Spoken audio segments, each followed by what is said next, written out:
Boa tarde, pessoal. Tudo bom? Um ótimo 2022 a todos vocês.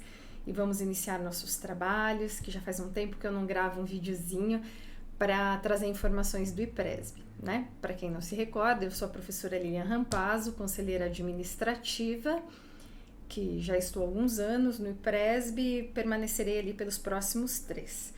Então, essa semana eu fui bombardeada de perguntas em função do projeto de lei complementar número 5, que foi aprovado ontem na Câmara de Barueri, que seguiu para que o prefeito a sancionasse. Qual que foi a pergunta que me fizeram? Primeiro, que projeto é esse? É um projeto que dispõe sobre a taxa de administração do IPRESB. A segunda pergunta mais frequente foi o quanto isso vai impactar ou quanto será descontado do meu salário para dar conta desta lei que foi aprovada. Para responder essa e outras perguntas, eu vou trazer algumas informações iniciais que são importantes para que você entenda, como funciona a dinâmica de financiamento ali dos recursos do Instituto Nosso de Previdência, o IPRESB. É importante nós sabermos que o IPRESB ele tem basicamente 2 tipos de despesas: as despesas administrativas e as despesas previdenciárias.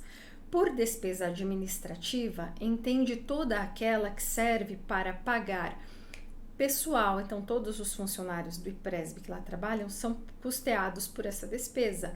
Os contratos que lá possuem, então, por exemplo, a contratação de software para mandar os relatórios para o sistema Aldesp ou para a Secretaria de Previdência, a contratação de empresas terceirizadas para limpeza, para segurança, para monitoramento, enfim. Toda essa despesa que se refere à organização do Instituto e funcionamento, a gente chama de despesa administrativa. Já as despesas previdenciárias são aquelas exclusivamente que servem para pagar benefícios como aposentadorias e pensões. É importante saber essa distinção porque o IPRESB ele mantém contas distintas para o custeio de cada uma dessas despesas. E na administração pública, para toda despesa você precisa de ter uma fonte de custeio. Quais são eles? A fonte de custeio para as despesas administrativas é a chamada taxa administrativa. Ela é paga pela administração pública, no nosso caso pela prefeitura, e ela incide pela remuneração de todos os servidores, sejam eles ativos ou inativos e mesmo pensionistas. Já as despesas previdenciárias, elas são custeadas pelas contribuições previdenciárias.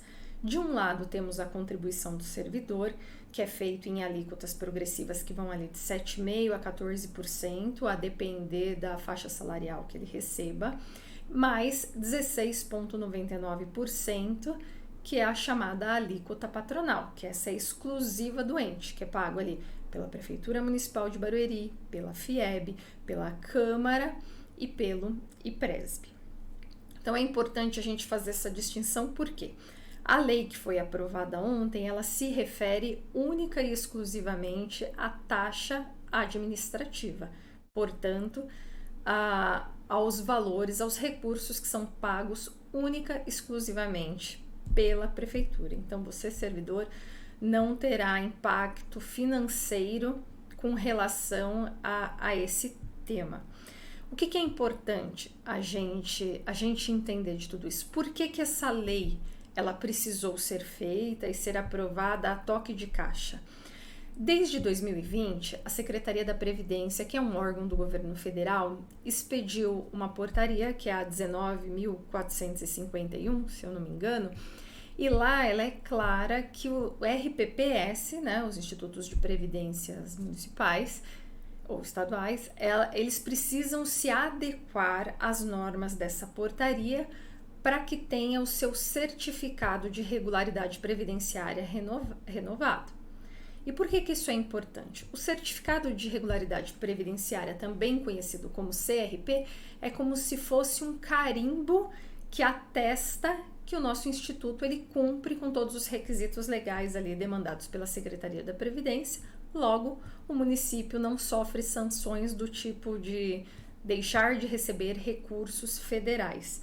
Então, o CRP ele é muito importante, ele atesta o quão regular está a gestão do nosso instituto. Então, por isso que essa medida ela foi urgente. E o que essa lei trouxe de novidade? Até então, o IPRESB, a taxa de administração do IPRESB sempre foi de 2%.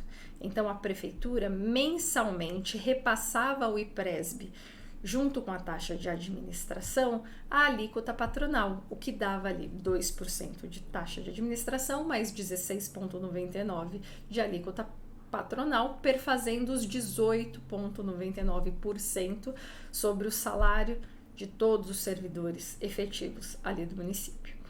E os servidores repassam ao IPRESB apenas o que lhe é descontado ali em olerite. O que a Secretaria de Previdência ela observou quando ela demandou essa portaria 19.451? Ela percebeu que quanto maior era o Instituto de Previdência, maiores eram as sobras dessa taxa de administração. Tanto é verdade que ao longo dos anos aqui no IPRESB, com exceção aos anos de 2018 e 2019, que foi um ano que teve muito dispêndio financeiro, que foi da construção da sede do Instituto, mas de todo o valor arrecadado, o IPRESB arrecadava ali gastava 30%, 50%, 60%. Então, foi uma média ali de metade dessa taxa administrativa, fazendo acumular alguns milhões na conta ali do IPRESB. Então, o que essa Secretaria de Previdência ela percebeu? Que as taxas de administração elas não foram feitas para gerar sobra. Como tudo no sistema previdenciário, é feito para se manter um equilíbrio financeiro e atuarial. Ao passo que ela também percebeu que quanto menor fosse o instituto, maiores eram as insuficiências de recurso. Então, com base nessa premissa, ela expediu essa portaria que previu um escalonamento de repasses de taxa administrativa que variam de 2% até 3,6%, a depender do porte do Instituto de Previdência. E quem determina qual é o porte do Instituto de Previdência? A própria Secretaria de Previdência, com base ali no que eles chamam de indicador de situação previdenciária. Então, Barueri ele é tido como um RPPS de grande porte. E por ser de grande porte, ele pode despender, em termos de taxa de administração, até 2,4%. O que essa lei fez? Ela manteve os 2% que já existem, que já são repassados ao IPRESB, e possibilitou um incremento de até 20%, caso o IPRESB necessite, para que se mantenha o equilíbrio financeiro. O fato é que estudos foram feitos ali no IPRESB e com base no exercício de 2021, do ano passado, nós tivemos ali cerca de 16 milhões e meio repassados somente para o custeio administrativo do IPRESB. E desses foram gastos cerca de quase 10 milhões, não chegou a 10 milhões, foi 9,9 milhões. E, de fato, há uma sobra. Então, percebe-se que ao fazer essa mudança, não haverá prejuízo. Qual que foi uma outra mudança que essa lei trouxe? Antes, a taxa de administração ela era incidida sobre a remuneração de todos os servidores ativos, inativos e pensionistas. Agora não, é somente sobre a folha de ativos. E por ser somente na folha de ativos, vai ter uma diminuição no repasse desses recursos para o IPRESB, por mais que se mantivesse os 2%. Então, para se ter uma ideia, se essa lei ela tivesse vigente lá no ano passado, ao invés do IPRESB ter recebido 16 milhões e meio, ele teria recebido em volta de 14 milhões e meio. Se o seu gasto foi em torno de 10 milhões, percebe-se que ainda assim há uma sobra financeira. E o que se é feito com essa sobra financeira? Ela vai para a chamada reserva administrativa. Essa reserva administrativa, ela é composta por todas as sobras da taxa de administração que não foi usada ali anualmente. Então, ano a ano vem se acumulando, e para vocês terem uma ideia, hoje o IPRESB está com cerca de 36 milhões e meio como reserva administrativa. Então, o que mostra que de fato houve sim muita sobra de recurso. E o que pode ser feito com esse dinheiro, já que está sobrando? Ele está investido, ele tem o seu rendimento. No entanto, há um mecanismo que inclusive está previsto e reiterado nessa lei que foi aprovada, que você pode transferir parte desses recursos para o chamado Fundo Garantidor Previdenciário. Em outras palavras, você encaminhá-lo para a conta destinada para pagamento de benefícios, como aposentadorias e pensões. Qual a vantagem disso? Para quem me acompanha já há algum tempo, sabe que o retrato do IPRESB desde o ano passado, ele é um retrato deficitário. O IPRESB, o ano passado, ele teve cerca de 450 milhões apurados como déficit atuarial, e esse ano ele vai superar os 700 milhões. Então, se está havendo essa reserva administrativa, passá-la parte dela para o Fundo Garantidor Previdenciário, ou chamado Fundo Previdenciário, permite ao gestor financeiro e ao comitê de investimento poder investir esse recurso dentre ali os percentuais que a lei permite e poder angariar maiores recursos com o uso desse dinheiro. Qual a vantagem disso?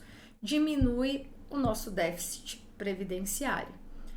É claro, não vai diminuir substancialmente, mas toda e qualquer medida que se faça para tentar minimizar os danos do déficit previdenciário é interessante. Por quê? Vai chegar um momento que alguém vai ter que pagar essa conta. Esse alguém vai ser a prefeitura ou mesmo nós, servidores. Então, quanto maiores os recursos, maiores as estratégias que nós adotarmos na tentativa da equalização desse déficit, menor será o impacto para a população de um modo geral e em especial para nós, servidores. Então, a você que me chamou essa semana e me perguntou o quanto nós, servidores, teremos de despender do nosso salário para fazer frente a esse projeto que foi votado, fique tranquilo.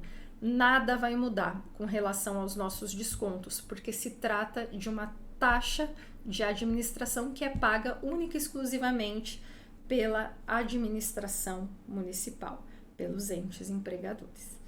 Espero ter ajudado. Se houver mais dúvidas, eu peço para que mandem mensagens. Se tiver sugestões de vídeos que vocês gostariam que eu viesse aqui elucidar ou trazer informações a respeito, também será bem-vindo. Então, muito obrigado a todos e até a próxima.